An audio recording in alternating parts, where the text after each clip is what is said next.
내란죄잖아요. 네. 그래요. 내란죄고 윤석열은 내란 우두머리입니다. 내란 우두머리는 그냥 법정형이 사형이랑 무기징역밖에 없어요. 윤석열은 사형이나 무기징역 둘 중에 하나입니다. 근데 이 사안에서는 그냥 일반적인 뭐 이번에 처음에 밝혀진 국회장악 정도였다고 하면 무기징역을 노려볼 만한 네. 사건이라고 생각이 들지만 점점 밝혀지는 실체에 따르면 지금 어마어마한 얘기들이 많이 나오고 있기 그러니까요. 때문에 사실 제가 변호인이라고 하면 변호인 입장에서는 슬슬 다시 계약 조건을 수정해야 된다라는 말이 나올 정도로 그 이상의 형이 이제 구형이 될 것이 좀 저는 그래서 사형 무기징역밖에 없다. 네, 그렇게 보고 있고 뭐 감경을 하더라도 뭐 20년 이상은 기본으로 나올 거거든요. 예, 이게 지금 예전에 내란죄 사례가 우리가 하나 있어요. 통합진보당 사건. 그렇지요. 그때, 네, 그렇지요. 이석기 당 하나를 의원이 해산시켰습니다. 있었거든요. 예. 이석기 의원이 결국 그때 형이 얼마가 나왔냐면 내란 선동죄가 유죄가 나왔습니다. 내란 음모죄는 무죄가 됐고요. 내란 선동죄는 내란죄보다 더 낮은 거예요. 그렇죠. 내란 미수죄보다 더 낮은 게 네, 내란 선동죄예요. 네. 그걸로 검찰이 20년을 구형했어요. 그리고 최종적으로 징역 9년이 나왔습니다. 이석기 의원은요, 뭐 누구를 죽이자 뭐 이런 말 한 적이 없어요. 그쵸? 내란 선동을 하면서. 군대도 소집 뭐 안 네, 했지요. 뭐 비비탄총 뭐 정도를 준비하자, 뭐 강목 같은 걸 뭐 이런 그 물건을 좀 준비해야 된다. 그리고 어디를 점거해야 된다. 예. 이런 정도만 했지 국회의원을 사살한다, 납치한다, 당대표급, 의장급 이런 사람들을 체포해서 어디다 감금한다. 체포한다. 이런 얘기 한 적이 없어요. 네, 근데 지금 보면 무슨 뭐 체포조, 사살조까지 얘기가 나오고 있잖아요. 내란 선동죄에서 사살 얘기도 한 적 없는 이석기가 9년을 받았습니다. 그러면 내란 선동죄보다 위에 있는 내란 미수죄보다 더 위에 있는 내란죄 중에서도 내란 수괴, 우두머리, 사형 무기징역밖에 없는 윤석열, 그리고 심지어 사살 이런 얘기까지 나온 걸로 보여지는 이게 인정되면 이거 과연 무기징역보다 낮은 걸로 막을 수 있을까? 네, 전 못 막는다고 생각해요.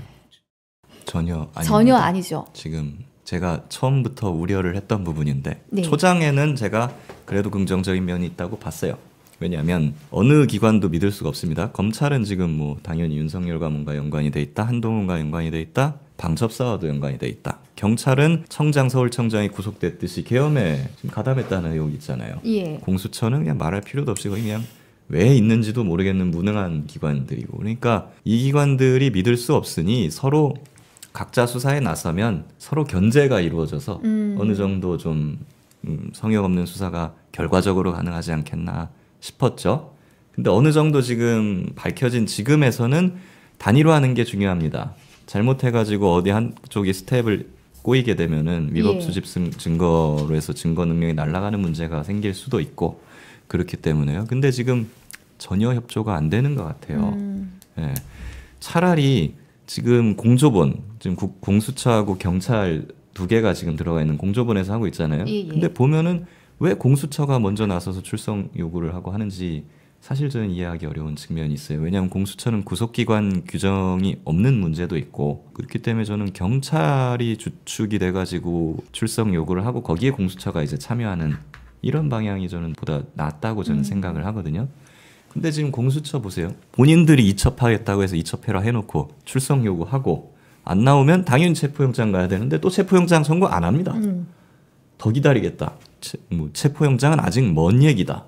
이런 미친 소리까지 지금 하고 있는 게 공수처예요. 뭐 최상병 사건 1년 3개월째 지금 아무것도 안 하고 있는 그런 꼴을 보면은 당연히 예측 가능하지만 이 판국에서도 이렇게 나올 거라. 예상 못했지만 역시나 공수처는 진짜 무능의 끝을 달리는 기관이구나.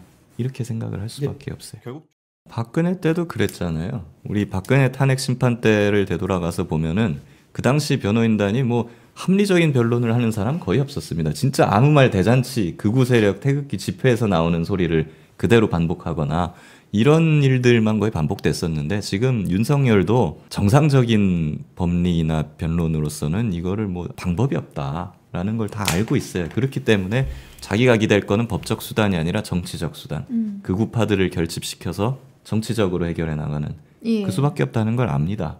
그러니까 이러는 거죠. 이게 객관을 빙자해서 저들의 목소리도 적지 않게 계속 들려주니까 약간 이거는 마치 논란의 여지가 있는 거 아니야? 이 사안은? 이렇게 걱정하고 심려하는 분들 많으세요. 그러니까 지금의 그런 얘기가 있어요. 지금은 혁명적 시대의 상황입니다. 그러니까 우리가 일상적 상황이 아니에요. 일상에서는 뭐 우리가 뭐 양곡법을 통과시키냐 말 것이냐, 뭐 FTA를 할 거냐 말 거냐 이런 게 일상적인 정치죠. 이런 거는 중립적으로 뭐 언론 입장에서는 양쪽 찬반 의견을 다 보도하는 게 맞을 수도 있습니다. 그렇지만 혁명적 상황이라는 건 뭐냐? 예. 우리 대한민국 국가 공화국의 위기 상황을 말하는 거거든요. 여기서 잘못하면은 우리 나라 전체가 넘어가는, 그러니까 우리가 죽고 사는 생존의 문제와 직결된 거거든요. 전쟁 같은 상황이 그런 상황이죠. 지금도 내란이 일어났기 때문에 혁명적 상황인 겁니다. 여기서 정치적으로 기계적으로 뭐 중립을 지키겠다라고 한다는 거는 그 사람들은 그냥 어떤 분이 표현하셨는데 공화국의 적입니다. 예. 이 상황에서 중립을 어떻게 지킵니까? 북한이 쳐들어왔어요. 전쟁이 일어났는데 거기서 어떤 사람이 야 중립적으로 봐야지. 야 북한도 보면은 전쟁을 벌일 명분이 있어요.